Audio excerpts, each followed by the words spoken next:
board that's here tonight. This meeting of the Anderson Township Board of Zoning Appeals is hereby called to order. This board was established pursuant to Section 519.13 of the Ohio Revised Code by the Anderson Township trustees to provide administrative relief to any person or entity adversely affected by the Anderson Township zoning resolution. Will the secretary please call the roll? Jeannie Bechtold. Here. Steve Haber. Here. Tim Graff. Here. Graff. Thank you. Thank you for coming to this meeting tonight, the Anderson Township Board of Zoning Appeals. Please be aware this meeting is audio and videotaped and may be carried on live television. First, our outline of procedures. A summary of the appeal is presented by the staff, then the appellant will present its case. The board members may then ask questions of the appellant, and after that, all persons supporting the appeal will be permitted to testify one at a time after being recognized by the chair. When those persons supporting the appeal are finished, those opposed to the appeal will be then permitted to testify and/or ask questions of the board after being recognized by the chair. All persons wishing to testify, whether for or against an appeal, may only do so after being sworn in. When testifying, each person must come forward to the podium after being recognized, speak into the microphone and state their name, address, and any affiliation to the case. All persons testifying will be limited to 4 minutes unless a board member requests additional time. All testimony is given to the board only. No comments or questions are to be directed to the appellant or anyone else in the audience. The board will only hear new, non-repetitive evidence or questions, and should someone wish to show support of previous testimony, they may do so by following the testimony procedures and stating their support of the previous testimony. Now, will all persons who may give testimony this evening please stand and raise your right hand and swear or affirm? Do you swear to tell the truth, the whole truth, and nothing but the truth to help you God? I do. Are there any changes to tonight's agenda? We do have a couple of changes. The first item is to add number 6, which would be discussion of case 6-2001 BZA. This was a telecommunications tower approval located at 2010 Wolf Angle Road. So if we can add that to the agenda, and then item number 2, approval of the May minutes. We will not have a quorum for that, so we will postpone that to our next meeting. Okay, so board members have any objections to the changes to the agenda? Okay, then let's go on to tonight's case, and Paul, if you'd read the staff summary, please. Yes, thank you. This is case number 7, 2016. BZA. The applicant is Rob Morrison, who is the Director of Aquatic Operations and Safety on behalf of Coney Island, who is the property owner. The location is at 6201 Kellogg Avenue, and the zoning there is H Riverfront. The request is a variance to allow for a fence along the roadway in the front yard area to a height of 7 feet, where a maximum of 4 feet is permitted, 75% open, per Article 5.2A9. The tract size, the Coney Island property is in Anderson Township as well as the city of Cincinnati. So the portion in Anderson Township is approximately 38 acres, and there's approximately 1,160 feet of frontage along Kellogg Avenue. The topography, it is located within the floodplain, and again, the existing use is Coney Island. This is the zoning map of the property.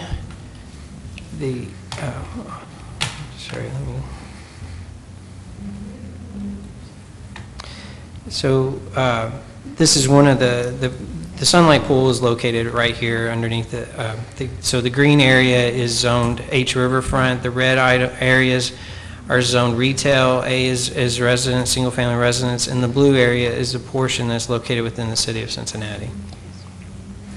This is the aerial. It was taken actually during or right after a flood. So this is the pool. It was in the springtime. The parking. And the area where the fence is proposed is along the roadway. And hopefully you can see this better in your packet, but the area has been bubbled, which is the area of work for the fence. And again, this is a replacement fence. The current fence is 8 feet tall and chain link with barbed wire on the top. So as far as history, Coney Island has been in operation Actually, we do have some site photos. The fence has already been started, as you can see from the photos. But this is an example of the existing fence that's being replaced, and then this is the new fence that is proposed. That's for discussion item. As far as the history, Coney Island, as you know, has been in operation for over 125 years. And the most recent improvements for this season was a new water feature and a pump house, which is located right here in the corner of the property. As you come into the main entrance, the new water feature is on the left. There's also a new pump house there as well. And as part of those improvements, the fence was planned to replace the existing chain link fence. The pump house in the pool was completed in May of this year and was open for Memorial Day. We had been in discussion with Coney over the spring regarding this fence, and then once we saw it in person in May, that's when we notified them in writing. And that's what prompted the Board of Zoning Appeals request. So as far as the findings for this, we find that it's not substantial. A taller fence is needed to ensure security and safety of the Sunlight Pool, and this fence is actually a foot shorter than the existing fence. The character of the area will actually be improved. As you may or may not remember, a variance was granted to Belterra Park for a fence very similar to this. It didn't have the curved wire on the top, but they replaced their chain link fence with an ornamental aluminum fence as well. So actually this fence is more in keeping and more consistent with the changing character of Kellogg Avenue and the entertainment area. That was approved in 2012. The variance will not affect delivery of governmental services. The property owner's predicament cannot be alleviated through some other method. A fence of this height is a requirement or is a necessity. I shouldn't say a requirement. A 4-foot tall fence is a requirement, but a taller fence is really a necessity along that roadway with the entertainment venue that they have there with River Bend and Belterra Park. A larger fence is needed. And staff is of the opinion that the spirit and intent behind the requirement would be met. So that is the staff report. I'll be happy to answer any questions. Yeah, please, go back to the aerial photo, if you would. So we're going all the way down to, I guess, this darker pavement. That point right there, is that where the fence goes all the way down to that point that I'm seeing a diagonal line there? Just if you move your red dot over down right there, is that where the fence ends? That's where they're proposing? Yes, I believe so, and we can ask the applicant to clarify that. There is a panhandle that goes back to the Riverbend property that's not owned by Coney Island, but I believe the fence extends the entire length of the roadway, but I'll let the applicant. And then does the Belterra fence then come along from the right to that point? The Belterra fence starts at the stable area, further down. Further down, that's right, I remember now. Okay. Actually, according to their plans here that are submitted, it would just go to their property and tie back into the pool, but I'll let the applicant speak to that. Right, I was just thinking of items in support of the variance, that we've already, the precedent we've already established. And you said they've already started construction and then they were notified that they were in violation? Correct. Okay, cool, I'm good. Is the Belterra fence, is that a 4-foot fence? Is that right? It's a shorter fence, is it not? It's a taller fence. Oh, it's taller. At least 6, let's see here. I thought it was 8 as well. it's 6 or 7 feet. I didn't put the height in the staff report, but it needed a variance as well. It was taller So than it's taller 4 feet. 4 I was thinking that the Belterra had a 4-foot fence like this construction down there as well. It's at least 6 feet Oh, down by the okay. stable area. So this fence here, where your red dot is, that's going to mate up to an existing fence or not? We'll let the applicant speak to Oh, that. okay. Okay.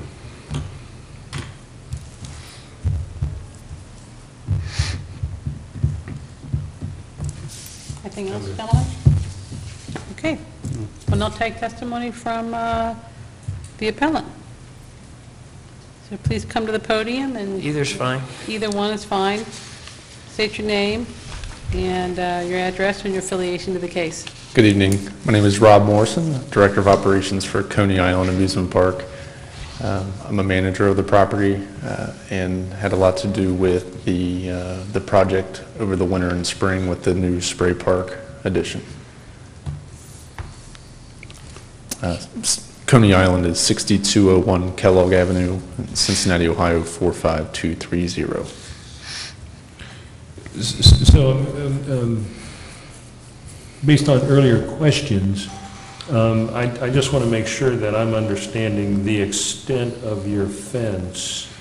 Is it going all the way down to the red dot?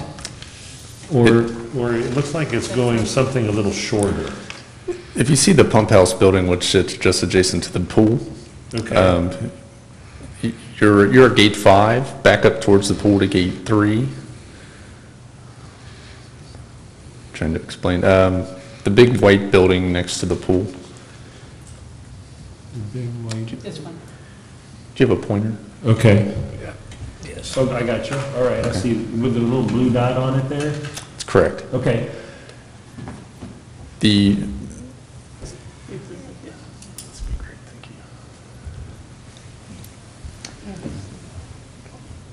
Okay, so the new spray park is where the red dot is. Right. We had originally budgeted and planned to replace just this corner of fence because of tear down due to construction to get cement trucks and things like that in and out of the property. We determined it would look better to change the fence completely from chain link and barbed wire to an ornamental aluminum fence. So we got pricing to do in the city of Cincinnati from Penn Avenue to the main gate to this pool building, and from the pool building down to gate 5, which is Riverbend. Due to budget restraints and overruns on this project, we decided only to do to here this year. Next year, we are hoping to be able to do possibly this section as well as this section here. So to answer your question, the fence goes from our main gate to the corner of Sutton and Kellogg down to this building, and it tees into this building here. Okay. That's like, there used to be like volleyball, sand volleyball. That's correct. There was a basketball court on that side as well as volleyball 20 plus years ago on that side. Currently there's the new spray park, some shade trees, some shade umbrellas, and ping pong tables on that side. So you're requesting to replace the chain link fence in that location that you mentioned to there, and then keep the existing chain link and barbed wire fence? For the time being. For the time being, okay, I'm just Correct. trying to understand scope Correct. here. Okay. All right, another question is, do you have any rules, regulations, standards on safety with pools or anything regarding fence heights? There are. The requirement is 48 inches with no more than a 4-inch gap between spindles. Okay, When we looked at the 8-foot fence to replace the 8-foot fence that we had, the spindles had too much flex between the stringers. So the spindles were 3 15/16 of an inch, I believe. So if someone were to pull, it would create larger than a 4-inch gap. So we went with the shorter security fence with stronger spindles, which ended up being a 6-foot fence with a 1-foot curve on the top to make it a 7-foot fence. okay. Okay, thank you. But there are state regulations and county regulations on swimming pools that this fence does far exceed. Right. Okay, thank you. Okay, thank you. So you're mating this new fence with the existing chain link, so there's not going to be a gap there. You'll be mating those together, is that correct? It is, and it has been in, the area that's done there has been inspected by the State Board of Health and the County Board of Health, and they have measured any gaps, and those have been addressed by the fence company that exceeded the 4-inch requirement. So those folks that are in that pool area, recreational area, couldn't get out of the park through an area in the fence, correct? They could I not. mean, without scaling it? That's Yeah. correct. We have a lot of children in that area, and we certainly wouldn't want them to be able to wander on Kellogg Avenue. So it works both ways. It prevents people from trespassing in versus little ones It getting out. does. We have an exit-only gate, one of those old spin gates, right. but it's located inside of our main gate on our entry roadway. It looks like from the print that this new fence, it shows where you're taking down the existing, where you make the turn going into the main entrance, it looks like that's coming farther back off the road. Is that correct? We did come a little farther back just for landscaping purposes, just to add a larger mulch bed there and be able to fancy that intersection up a little bit. Yes. So what's the approximate length then of this new fence that's going in? Can I get my folder? I can answer that. Yeah, I mean, we have here that the frontage is 1,160 feet. That's the whole park area, I'm sure, right? In fact, I don't know if I brought it, but I think I might have.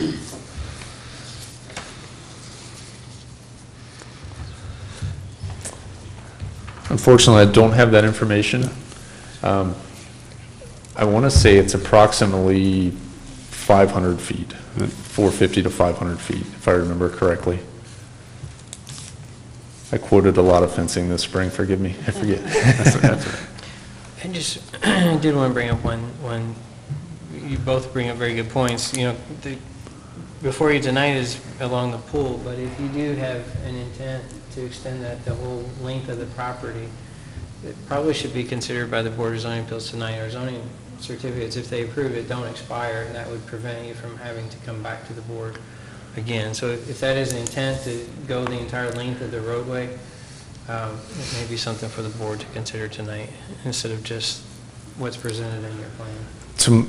To my understanding, our ownership would like to extend the fence down to Gate 5 to our property line in the coming season or maybe 2018, right in that area. Which one's Gate 5? Yeah. Sorry. Gate 3, Gate 4, and Gate 5 is here. That's where Riverbend's marquee sign is at their entrance. That goes down this roadway. That's Gate 5. And if my memory serves me, there is a fence along that as There is. well. There's a That's chain right. link fence that runs Right. on both sides of that roadway. Right.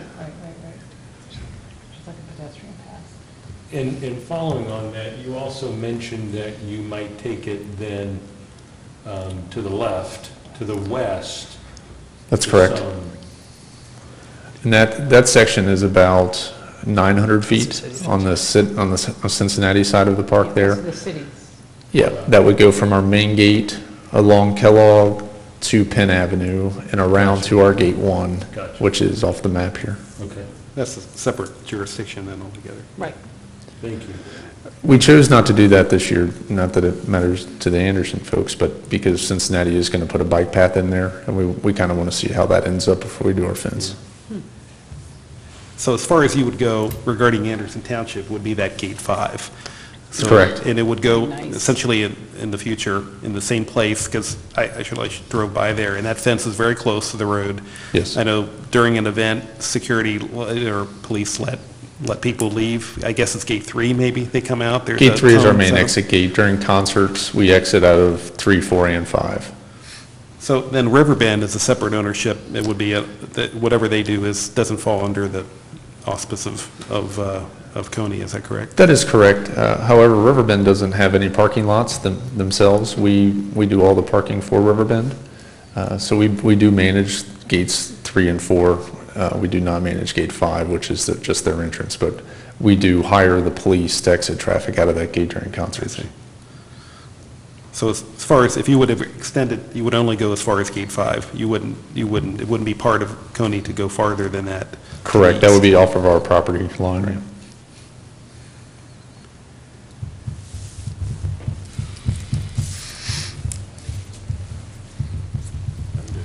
Anything else? Okay, is there anyone here who opposes the appeal?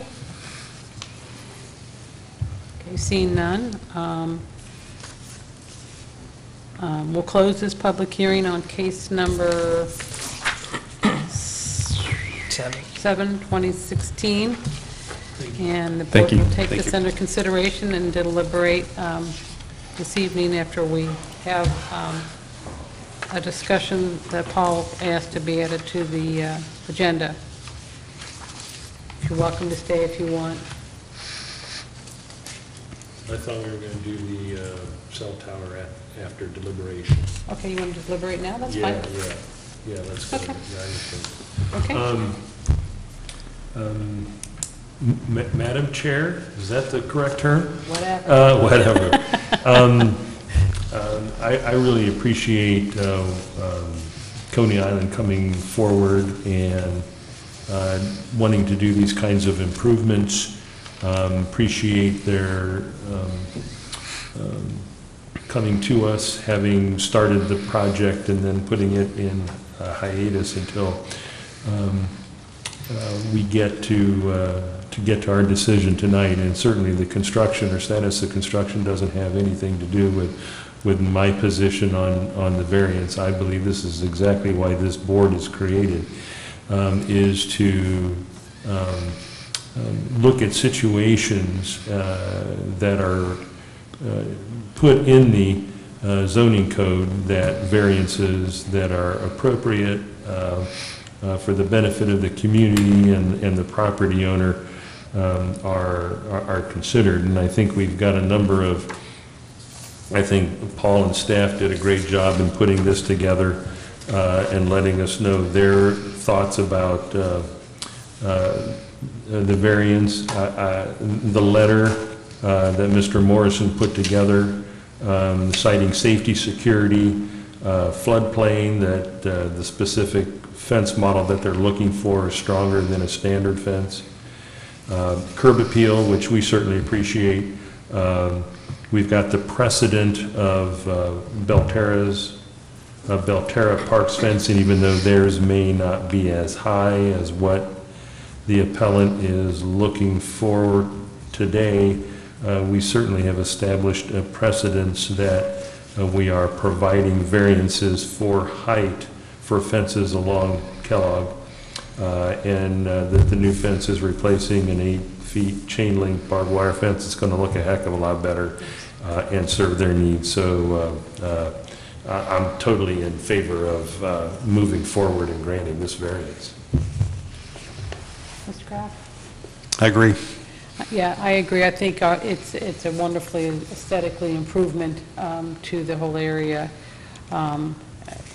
What about the consideration of, for adding the extension down to Gate 5 in our decision tonight? I think it's totally within our duty tonight to grant that all the way down, understanding the time stipulations, because he did say 2018, and I think we say start within a year and then finish within 2, that it will be up to them to work within those time frames. But if not, and they're unable for financial or schedule or whatever reasons, then to not do it within that time frame, then we're going to ask them to come back. I think it's Yeah. I agree with that. Yeah. Okay. Want All right, with a that, motion? I'll take a motion. Okay, so, Madam Chair, regarding case number 7-2016 BZA at 6201 Kellogg Avenue, I move that we grant the variance request for a fence height of 7 feet in the front yard area where a maximum of 4 feet is permitted per Article 5.2A9. And we are granting this variance that the property, that the variance is not substantial, that the property in question will not yield a reasonable return without the variance, is that it's appropriate, that the essential character of the neighborhood would not be substantially altered, and whether adjoining properties would suffer a substantial detriment as a result of the variance. We have discussed tonight that the essential character of the neighborhood is going to be enhanced by getting rid of a 8-foot high chain link fence with a barbed wire top to it. It's not going to adversely affect the delivery of governmental services. The property owner's predicament really can't be feasibly obviated through some other method other than our granting this variance. Spirit intent behind the zoning requirement would be observed and substantial justice done by granting the variance. I would cite also, is in my earlier testimony, the letter written to Mr. Dury from Mr. Morrison that we are enhancing safety, we are enhancing security, that the specific fence model is built stronger than a standard aluminum fence, which the appellant has testified tonight is weak and not offered in the shorter height. Curb appeal that enhances the appeal of the property. We have granted similar variances to adjacent properties, talking about Belterra Park's fence in specific. And in addition, then there are some conditions that we are granting a variance all the way down through, and I would cite gate number 5. So that not only are we the following conditions, that it's in substantial conformance to the drawings dated, I'm going to put our date on here, June 17th, 2016, including this drawing as well as all the way down, including allowing them to build this fence all the way down through gate number 5. And then finally, that construction would commence, I think it already has, would commence, let's see, we also have the catalog cut, so I would add that as a condition, so we know what this fence is going to look like. That construction start within a year and then be completed within 2 years. The only thing I would like to add, I would like to add is that when they do install that new stretcher fence, you have staff take a look at it to be sure that it's complying as to what our requirements are as of tonight. That would be the only thing I would add. So added. I'll second that motion. Thank you, Mr. Evans. We need a second from, not from the Oh, chair. sorry. I'll second Joe it. said you need a second. 2 seconds. What was, before we take a final vote, the third condition that you placed on there, that staff? Approve the new stretcher fence from what's on the plans today Okay, down to gate 5. okay. You want them to submit a drawing? Actually, yeah, we'll have that a revised drawing be submitted. Okay. Okay. Okay, then the condition would be we're granting that tonight, and that a condition is they submit a drawing for it. That's good. Okay. Perfect.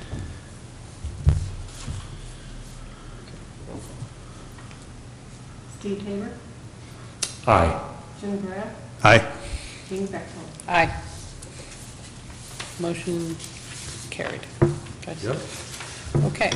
So, you want to explain, Paul, I think the next steps is then we journalize this, and then you'll get a notice from just Paul that this has been approved. Okay? Thank you. Thank you. Thank you. So the item for discussion for tonight was on, regarding case 6, 2001. I apologize for the late addition, but this just came in last week, and I wanted to bring it before you. And really, the discussion tonight needs to center on if you feel that this is consistent with what was approved by the Board of Zoning Appeals in 2001, or if you feel that it is not consistent and should go back before the board as a public hearing. So what the proposal is, well, let's start with what was approved in 2001. A telecommunication tower in the form of a cross was approved for Clough United Methodist at the corner of Clough and Wolfangle. The address is 2010 Wolfangle. The overall height, or the maximum height that was approved and was conditioned was that it not be taller than, let's see here, I believe it was 75 feet. And what was constructed was 69 feet. So the overall height that was approved was 75 feet, and it was constructed to a height of 69 feet. The width of the cross itself was about 12 inches, or about a foot. And those were really the conditions that were placed on the tower itself, other than the equipment area. So the property owner, well, a carrier, Verizon Wireless, has approached the township with a request to widen the top of the cross to 34 inches versus the 12 inches. This would start at 43 feet above, and again, the entire cross is about 69 feet. So starting at 43 feet tall is where the cross would be widened to 34 inches to allow for additional carriers on the cross, or additional antennas on the cross. So still in the same location, the bottom pole would still be the same width, and then the cross would be wider. And there's a drawing in your packet demonstrating what it is proposed to look like. So the question to you, since this was an approval through the Board of Zoning Appeals with specific conditions, does this change in the cross,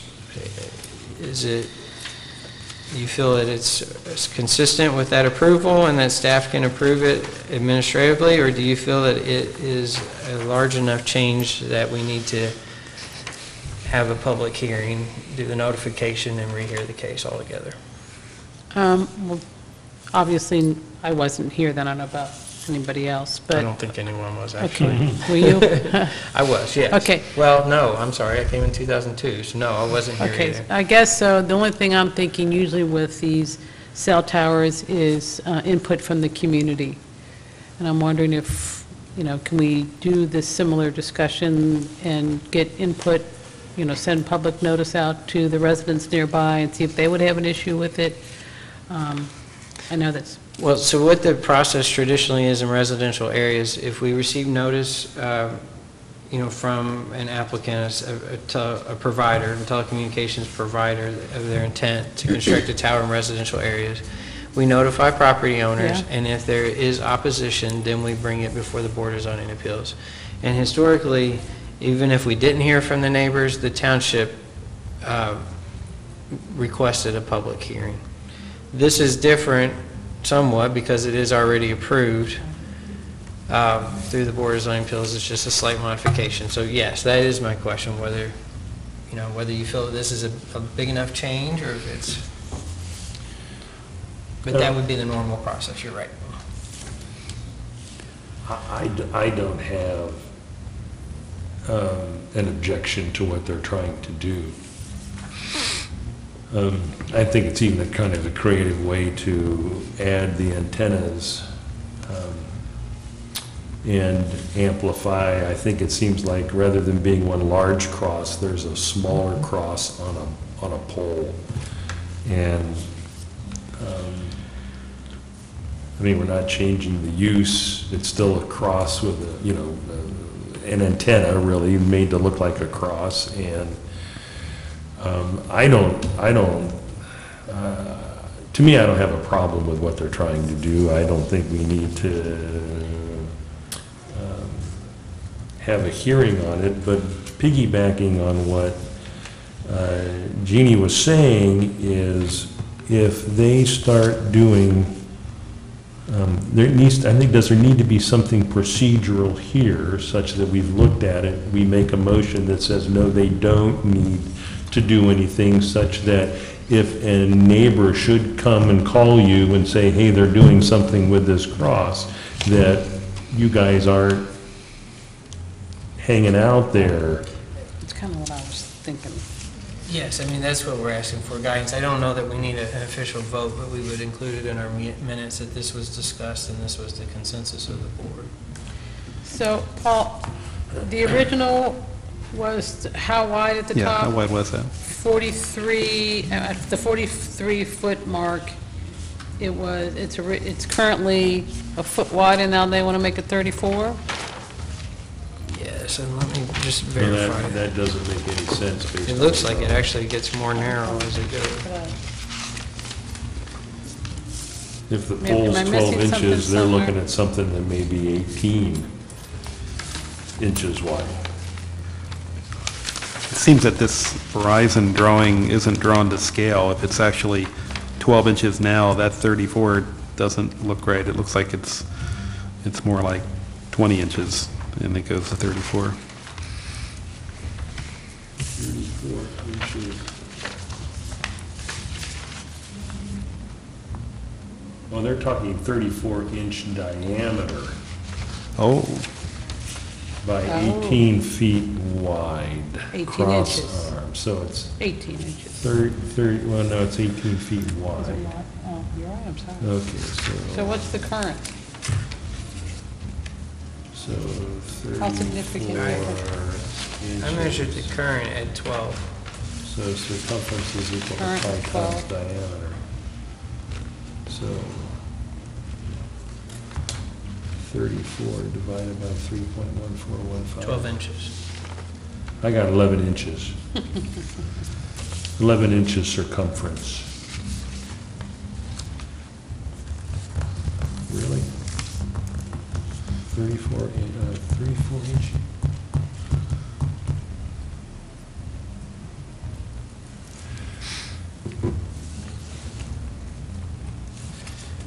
What does that mean right there? I know, Is but that that- 34-inch diameter, is that 34-inch circumference, Well, or? when I scaled it, it was 34 inches wide. That's what I thought you were Did- saying. I don't know if you all can, when I scaled it off, this was, both were 34 inches.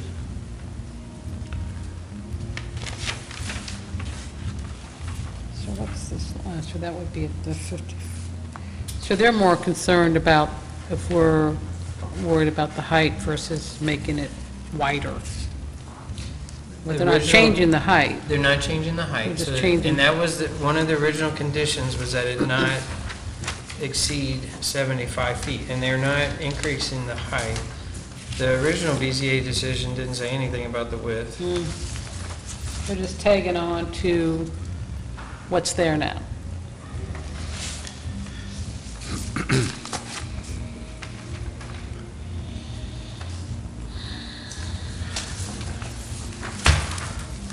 so we concluded that the top of this structure, the diameter of that cross is currently 12 inches. I'm sorry, circumference is currently 12 inches, right? And we're going to 34-inch circumference. Is that what we're saying? Right. About that. So we're talking this, not this, right? We were talking something along those lines to something along those lines, circumference of the tower.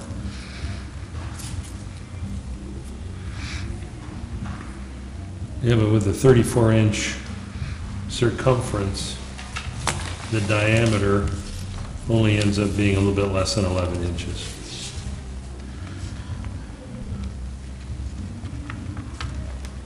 Versus 4 inches or 5 inches now. Question, how soon do they want to do this? I mean, are they, I guess what I'm getting at is we probably might need a little bit more information to understand what it is they're doing. And I'd like to take a look at it. I mean, I drive past there all the time, but I recognize the cross, but I didn't realize there was, My first email from them was June the 1st, and then we corresponded through June. And then my last, because I asked for a drawing, actually, and this was the drawing that was sent to me on June the 27th. So it's, and my conversations with them have been through the month of June. I mean, I think they're anxious to get going whenever, but I've been discussing it with them through June. So, I mean, if you feel like we need more information to even determine if there's a public hearing, or if you just don't feel comfortable, we can request a public hearing. Well, this is clearly drawn to scale. They say at the bottom, 3/16 of an inch is 1 foot, so that looks about 3/16. So it appears to me that visually, from the 43-foot mark up to the top, the 69-foot mark, that diameter, the diameter is not quite double. I'm not sure from this if the cross arm, which is 18 feet wide, if that's, from the original drawing, if that's any wider than what they had before. Do you know that? Are they requesting to widen the cross arm? Or just increase the diameter of it? I understood them just increasing the diameter. I have the original drawings here, but it doesn't give the, if it's not the scale.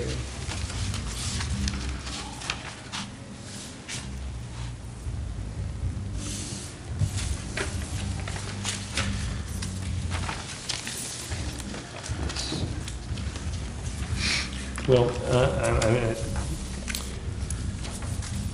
for me to make this as expeditious as possible is, given the drawing and the dimensions, so it's 43 to 69, so it's 26 feet high.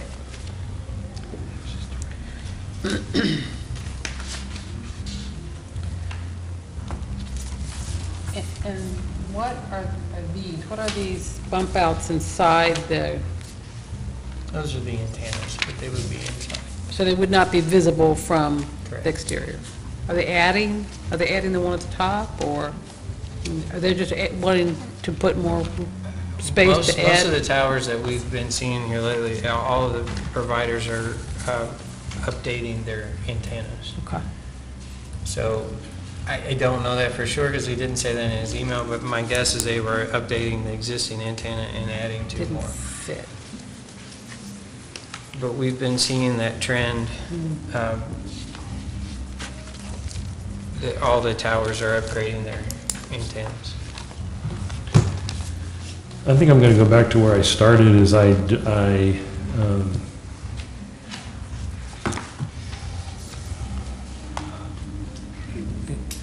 don't think we need to have another public hearing on this.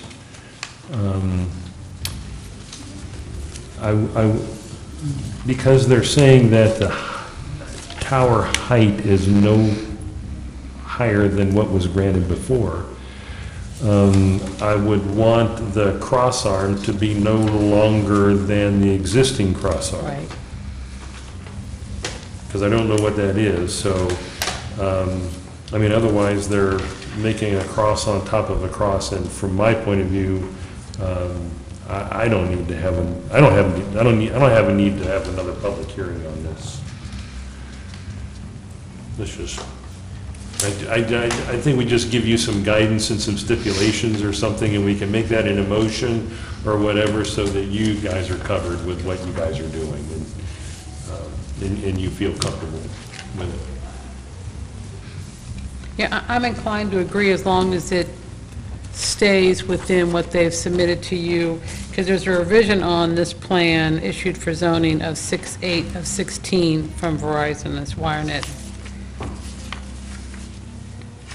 I think if we stipulate that they match what's on this submitted drawing, I would be okay too. Yeah. I defer to my... Okay, so what do you need from us then? Are we in agreement, as a gentleman? Yeah, no, I agree in the sense that the height's not any greater. That to me would be important to the neighbors surrounding that. You know, if they don't see it now, they don't want to begin to see it or notice it more.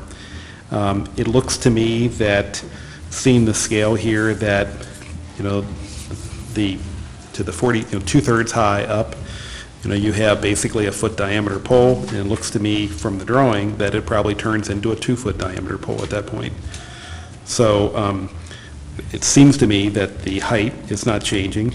We're not sure about the crossarm being wider. My guess is, because you have no way to really support it, that they're going to probably maintain the width of the crossarm. And going from a foot to 2 foot diameter, I don't think that aesthetically affects the look of the neighborhood. So I would agree. I think opening this up would, people who didn't live in that neighborhood 14, 15 years ago, they would come out and have questions. I drive by that way a lot myself. Personally, I don't even notice it unless I'm looking for it. I know the area well, and it wasn't until somebody pointed out that was clever to put a cross in front of a church, to do that. And I'm sure it's a revenue stream for the church to have that as well. So I agree with that. If that height's not changing, cross-arm width isn't changing, it looks like the bump out is appropriate. Okay, yeah, if we could have a motion to that, and we'll make sure it gets in the minutes, so we'll have that. Entertain a motion. Okay. Let me see how I'm going to do this. Madam Chair, I move that we authorize staff to work with, let me get my paperwork out here because I nicely folded it up. Well, I think as long as we have something that, a motion that you feel that this proposal is consistent with the decision in 2001. Okay, so I move that, that the drawings that have been submitted, and this is at the property, anyway, is that the design is consistent with the earlier variance appeal that was granted back in 2001. And I would make one stipulation, because I want to make sure that the crossarm is not any wider than the existing one, so that the height is contained and the crossarm is contained, and all they're doing is just beefing up the certain elements. And with that, I think it's consistent with the earlier decision.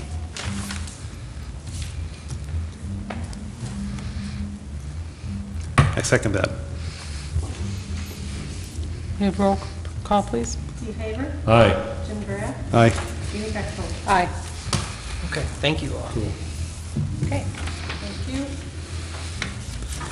Okay. Anything else to discuss for this evening? Well, just the journalization.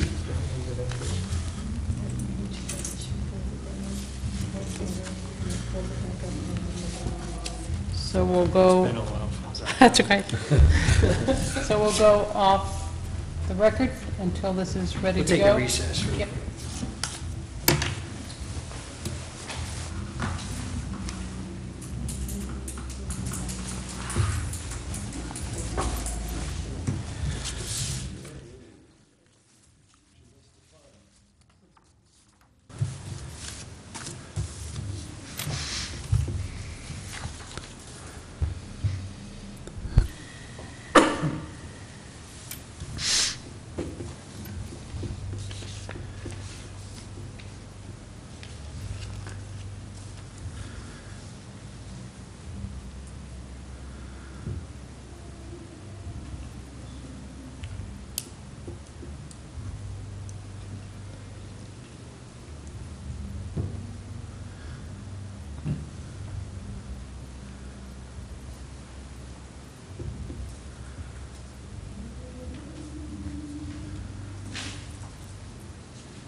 You see where you have the word "the" capitalized, which is, yeah, because you're following a semicolon, there we go.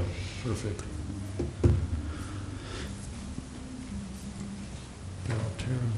And if you go down, the variance is granted.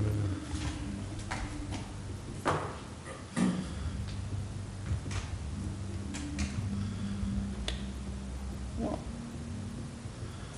should we add up at the top, though, that we allowing down to gate 5? Well, it just says the address, it doesn't necessarily say, and it says, Do we need to do that, Paul? not as long as the site plan identifies it. Yeah, I'm good with it. Construction shall be started still conformance with. Okay. Okay, so it's covered in number 3. Oh, Yeah. yeah, there we go. Okay. And then if you keep going down to the bottom, yeah, there's the secretary. This is case 7, 2016. Madam Chair, I move in regarding case 7-2016 BZA, I move that we approve and journalize the case. I'm sorry, I second. Can we take a roll call, please? Steve Haver? Aye. Jim Grant? Aye. Jamie Bexell? Aye. Do we need to address the secretary position for this evening? And I move that we appoint Jim Graff as temporary secretary for the evening, and that when we come back, we'll formalize that. Now, can I second that, since it's about him? No. I can't, all right. Second. Aye. Roll call? Steve Haver? Aye. Jim Grant? Aye. Jamie Bexell? Aye. There we go. Okay. Move to adjourn? Moved. So moved. Thank you, gentlemen. Ladies? Thank you.